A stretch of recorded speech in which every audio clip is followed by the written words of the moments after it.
In front of me is OnePlus Nord CE4 Lite, and today I would like to show you how you can open apps in pop-up view.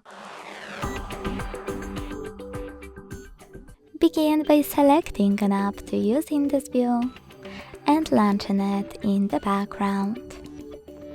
When you finished, click on those three dots at the top right corner and tap on Floating Window. Then click on this tiny one. As you can see, now I can use my app in this little window. To move it around, hold this line at the top and drag it. To resize your window, hold one of its corners and drag it as well.